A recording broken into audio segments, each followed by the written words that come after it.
আজকে থেকে না, আগামীকালকে থেকে আমি ডায়েট শুরু করবই।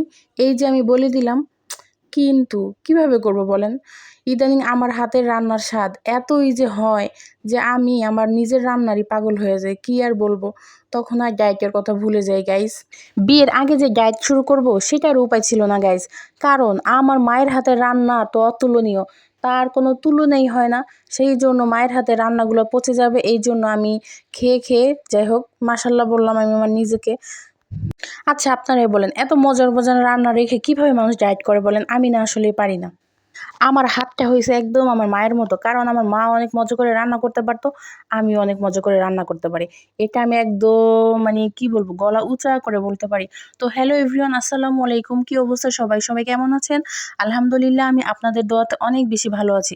আজকে আমি আপনাদের সাথে খুবই সহজ না মানে খুবই অল্প উপকরণ দিয়ে এত একটা মজার আইটেম আপনাদের সাথে শেয়ার করব যে আপনারাও এটা তৈরি মানে রান্না করে খাবেন আর আমার কথা মনে করবেন। আর যে আপুরা ডায়েটের কথা চিন্তা করতেছেন তারা তো ভুলেও ডায়েট করতে পারবেন না।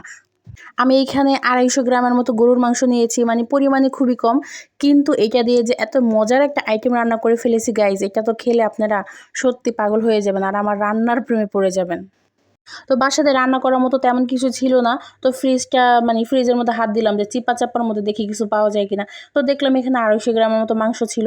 তো এটা মনে হয় আমি হালিম রান্না করার জন্য রাখছিলাম। তো এখন আর আপাতত হালিমটা রান্না করব না। তো ভাবলাম যে থাক, এটা দিয়ে কিছু একটা রেসিপি বানিয়ে ফেলি। আর আমরা তো মানুষ মাত্র 2 জন। আমাদের 1-2 বেলা হয়ে যাবে একদম ইজিলি। তো নেমে পড়লাম আমি আমার রান্নার কাজে এবং আপনারাও খুব মনোযোগ দিয়ে আমার রান্নাটা দেখতে থাকেন। অবশ্যই আমি আশা করছি আপনাদের কাছে ভালো লাগবে আরকি। তো এখানে যে আমার 250 গ্রামের মতো মাংস ছিল, তো মাংসটা আমি প্রথমত দেখলাম খুব ভালো মতো পরিষ্কার করে নিলাম। এরপরে এই মাংসটাকে একটু ছোট করে টুকরা করে নিলাম আর সাথে কিছুটা আলুও দিয়েছিলাম। মানে পরিমাণটাকে একটু বাড়ানোর জন্য। তারপর দেখলেনই তো গাইস, মাংসটাকে খুব ভালো মতো যে মশলা লাগে আরকি সেগুলো দিয়ে কষালাম। কষানোর পরে হলো গিয়ে আমি এখানে মুগ ডাল ব্যবহার করেছিলাম। মুগ ডালটা অবশ্যই ভেজে নিবেন।